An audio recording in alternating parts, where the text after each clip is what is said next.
Today on GONITRO, we continue with the basics and start to see how the body mechanics learned in Baguazhang can later be used in self-defense.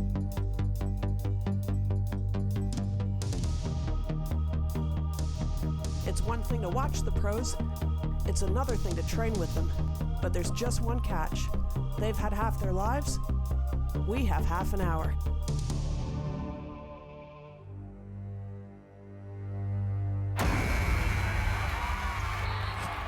Because every athlete has a first day.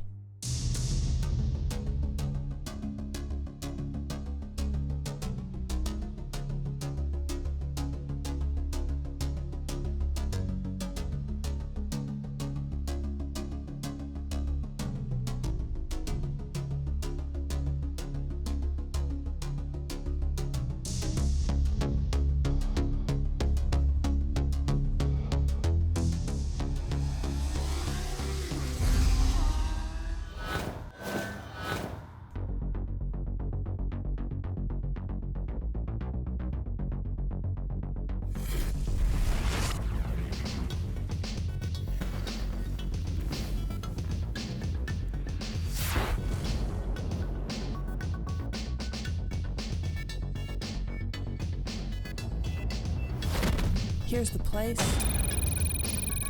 Here's the legend. Here we are. And our new teacher. We've been athletes for 15 years, but we've never done this before. Experience? Zilch.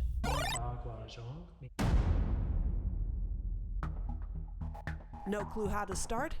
Less clue how to play. And neither do you when you start out. Because every athlete has a first day.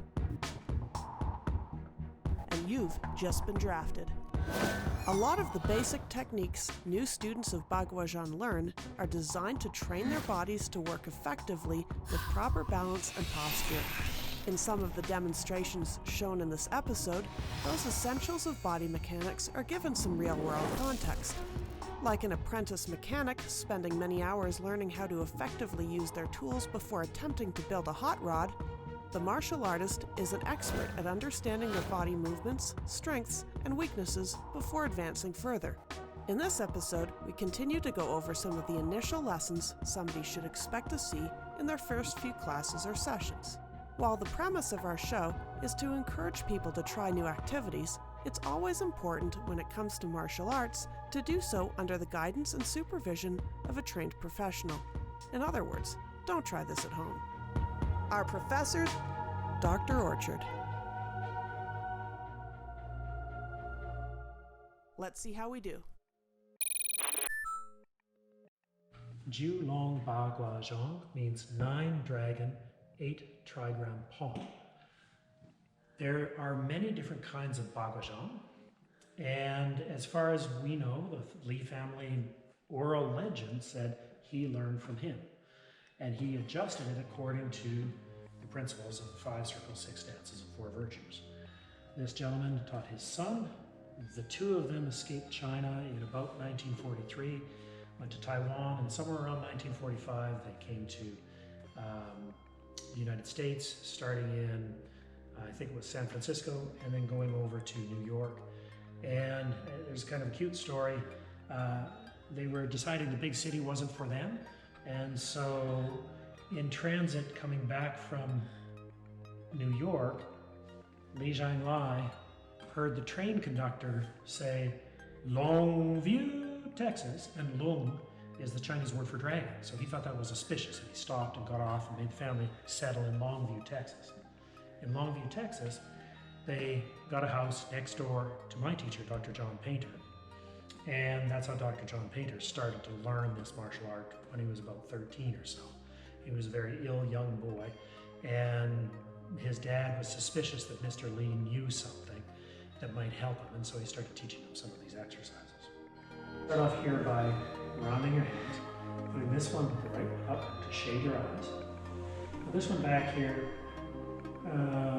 to shade, well, in the opposite direction of the other one. Okay. And then you're going to shift all the way over to your left. you're turning the hip. And so your belly's facing back. Am I moving anything I'm not supposed to? I suspect I probably am. Shift this way more. Sometimes all it takes are a few inches to make a difference when it comes to balance. When performed on their own in front of a mirror, many of the movements look just like that, movements. But when given context, they suddenly become effective as defensive maneuvers. As far as you can. Let's bring this foot in just a touch and put the toe in just a touch. Did I twist the foot? Yeah. This is good here. Now I want you to bow in that direction without rounding your spine. Keep the spine tall. Okay. But just tilt from the hip. There. Here. That's good there. Now, elbow down. And spine long. Now I want you to look over your shoulder this way. Like that. Shift this way. And push this off your back. Open There. Okay, and then hold it. And then look over here. Just like that. And then let go. And as we come around, we're going to change. Sit down a little bit, make your feet just a touch wider. Twisting a bunch of stuff again, it looks like. Here. There. Good. This one pushing away. Shift over to here. Touch my hand. With your hip. Oh, look, your hip. Oh, my hip, sorry. There. Now see, that's nearly a straight line here. Yeah. You need to fix it a little bit, but that's not bad to start with. Yeah. Now turn your belly button towards me while you keep this here. Oh, Turn your belly button as far as you can. I think I'm twisting a little bit. Come this way more. There you go. Now bow towards me. There you go. Yep. Just like, don't look down. There. There. Now stop there. That's still a nice straight spine. It's just tilted. There you go. Like that. Point these fingers at the mirror. Okay. Spread them wide. Wide, wide, wide. Keep them off your back. Okay. Shade your eyes from the sun. Drop your shoulder a little bit. Spread your fingers. There you go. Keep looking down. Nothing interesting is happening over here. Elbow down. Good. Hold that right there. And breathe. Good. And this one pushes out on the head. Good. A little shaky, but not too bad. And release. Is stand in Wuji again. Okay, just like that. And take a moment and clear. Feel yourself bringing that nice warm water up. Drain it all away until you feel nice and relaxed and open. And then you just stand there. So now what I want you to do is take a little space in your armpit. Okay, not too much, that's too much. Okay. Just enough to hold a robin's egg. Oh, okay. Not so much that you can hold a real egg, Right. chicken egg, and not so small that it's a, see this one here is more relaxed. Down a little farther, more like that. Okay, and then put the center of your hips between the center of your feet, and drop your sacrum just a little bit behind you, and again suspend yourself from the biwheel. Okay, so it's the same as your sitting posture, except now you're standing and you have legs in the way. Oh, okay, now I Okay. see, yeah. Now you see? I'm feeling it in about the same place. Good. So unlock those knees just a little bit. There you go. And sit here, there, and right there. The difference between quiet sitting and standing meditation is we don't close the eyes at all.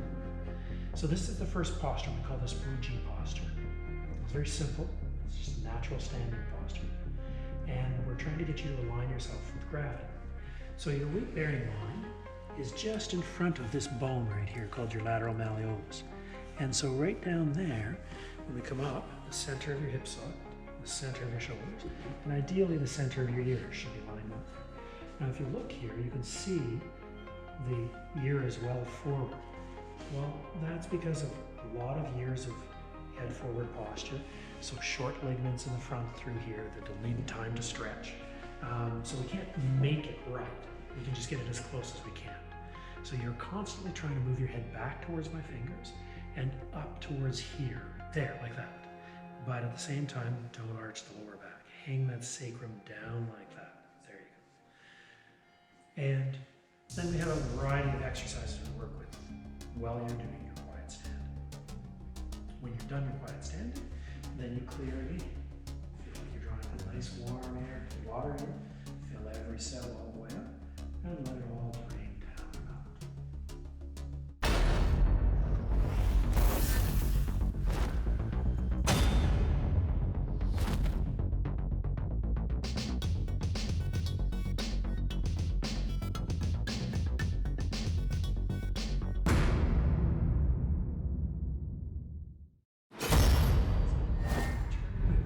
Around my femur until my pelvis faces this way as much as I can make it face that way, without a twist in my knees. So I don't want my knees to do this kind of thing. I want to stay there. This hand stays off my back. I'm tilting from my hip, and then I turn my head and reach around. So what is this for? This, in Baguazhang context, if you're punching at me, right, you just stick your fist out. Yeah. So just hold it out here, you punch out here, is me doing this kind of thing and wrapping around you in different directions. Okay? If I need to move you out of the way, it's something that I can do this in order to move you out of the way. So we can use it to protect other people or to hit other people. But developing this ability to do this kind of thing is one thing that's for. That's pretty cool. Yeah, it's fun. And then we do something we call rotating the ridge pull. Because after we've stood for about 15 minutes, you're sometimes a little stiff on the inside. So what I want you to do is feel your spine on the inside and imagine you're turning your spine left and right, left and right. I'm just going to step away a little bit so I don't whack you with my arms, but watch first. What you do is you start turning your body back and forth, and you loosen your arms and let them wrap around your body. And as you're doing this, I tend to open my feet just a little bit wider as I'm doing this. And it's just a nice, relaxed move. Should I pivot? Oh, but I guess I should be looking forward. Am I pivoting too much? Nope, you're doing fine, but I want your belly to face the leg that your weight is on. So when you shift your weight to the right, or to the left, then your belly should face the left. Over there. And bend this knee over here. So I want your knees to point in the same directions as this as you rotate. So you can shift there, but you notice your knee doesn't get to twist this way. It has to stay facing here. Right. Okay, so you go ahead and turn to your right, and now turn to your left. You have to shift over here, and then turn over here, and turn over here. And now I'm going to start keeping your knees facing forwards. Although I guess I should be facing forward, or should I be facing forward? No, your head's going to turn around. Okay, so... Okay? But the first thing is to make sure that these guys are doing straight. So if they're doing this, they're causing damage. Oh, okay. So I'm going to start slow and shift and rotate. You can see this knee is releasing forward and that one's releasing forwards.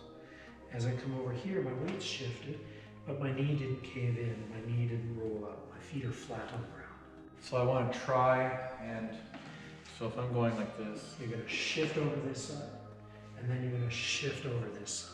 how much should I be moving? I know you've explained it. It's just my own stupid head. But if you watch me here, Yep. okay, Okay. I'm straight up and down here.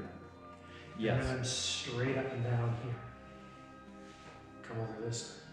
Move your hips. This way. This way. Oh. No, turn your belly to me. Now touch your belly to my hand. There. Now look at me. Oh. Point your knees straight. Oh. Point your foot straight. Ah, there you go. Now wrap your arms. Now shift over, wrap them all in the other direction.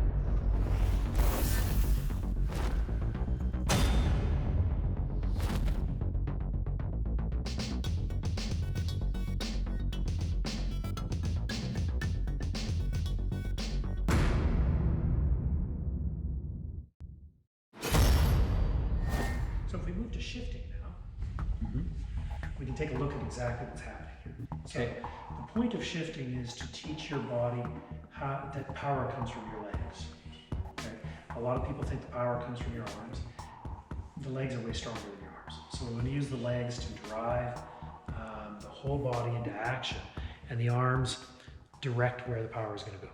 So they can be relaxed and sensitive and respond to things instead of trying to make power from up here. Most of us in Western cultures anyways, really want to make power up here a little especially if we've done lots of time lifting weights. There's nothing wrong with lifting weights. It's highly recommended, even for what we're doing here. But we want to get this be the engine of how we make power. Okay? So what I want you to do is you're going to widen that stance into a horse stance. Okay? And then I want you to sink down and rise up as far as you can go without distorting this posture. Okay? So if I do this, for example, I've distorted my posture, right? If I do this, I've distorted my posture. So I want to keep this nice and straight while I sink down and while I rise up. Okay, good. So there, and then come up, there, and go down, and there. Now, notice how your knees are past the ends of your toes? Yes. So if you try and stay in that position and I push from here, you'll notice that it's really easy to knock you over. So should I go in a little closer? No, but what we're going to do is point your feet straight in. Kind of messed you up there. Sink down again. Just a touch wider, I think would be good. There. And sink down. But we're going to stop your knees right there. Just bring them back just a touch. There. Now you'll notice when I push on you, It's a lot more difficult, yeah. right? So that's why we want to constrain how far the knees go. It also stops you from overstressing the ligaments and the tendons in your knees. So you're going to bend until your knees come close to my fingertips. You'll notice when I push here, that it's really easy to push you off balance. Yes, right? it is. Okay, so lock your knees all the way out, up. Oh, There you go. When they're locked out like that, it's very easy to get that wobble through your whole body. it is, yeah. If you unlock them so they're floaty, you'll notice that it's still easy to knock them backwards. So find that floaty spot, up a little higher, right there. Now feel how far it takes you to go backwards to lock them all the way out. Okay, now come back to floaty. And now go forwards as far as you let them go backwards. Like There, right there, right about okay. there. Now you'll notice that that hits all of your body, but it doesn't make your knees pop. No, that's really interesting. Okay, so that's as straight as I want your leg to go. Huh. That's the top of your shift, and your knees coming up to here is the bottom of your shift. So as you bend your knees, a little more, a little more, a little more. Now you're solid from the back, and as you go up, stop right there. Now you're solid from there. So that's your up and down limit. How do you know where, when you're doing it, what the front and the back is, like the limit for both of those positions? You do exactly what I just did to find it for you. Oh, okay. Right? Gotcha. That's how you figure it out. Now at home, you can do little things like use something like this to put your toe up against, and you can squat down until your knee comes close to that, but doesn't bump into it or anything else. And that will help you start to feel where the bottom is. So the more you do it, and if you do that, you're doing a variant of the same thing. So you start to kind of understand over time that this is the position where my knees can go forward and back, where I have a strong base. Right. Okay. And where I'm not hurting my knee, right? Because I don't want my knee to do this. It needs to sit down and come up in a nice straight line. And it doesn't matter if my foot points this way or this way or this way. That knee has to track that toe all the time. You know, a lot of discipline, well, you know this, a lot of disciplines don't actually teach this. I do know this. My view of martial arts isn't so much you have to be bigger, stronger, and faster than everybody else to win or survive. If you have to be bigger, stronger, and faster, what do you need martial arts for? That's the thing. You're already bigger, stronger, and faster, right? So if you're not as big, if you're not as fast, if you're not as strong, you still want to be as strong as you can be, as fast as you can be. But as soon as there's 4 or 5 other people, you're never as strong or as fast as all of them. So you need to be able to play a better game of billiards. You have to position yourself better. You have to move so that your next move puts you in a better place. And when it comes to making power in your own body, if your knees are crooked and your feet aren't flat on the ground, your hips are crooked and your spine's off, it's really hard to make full use of your whole body power.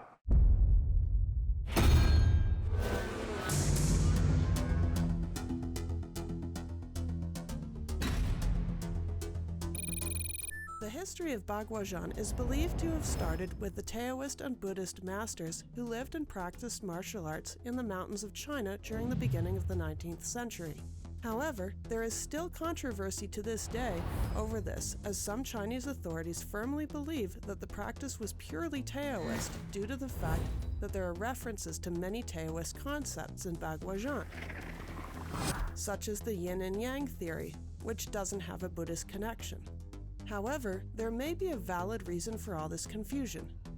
A man by the name of Dong Haichuang, a disciple of the original masters, was credited with formalizing the martial art and passing on the skills to his own students, who were a combination of Taoist and Buddhist. Only on GONITRO. The show doesn't end here. Visit us online for your fix at gonitro.tv. You can follow us on Instagram, subscribe to our YouTube channel, and you can tweet us on Twitter. GONITRO Access is brought to you by Melville, Saskatchewan. It's bigger on the inside. Aviva Canada. Salon services for GONITRO provided by ID Hair Studio. Hair for who you really are.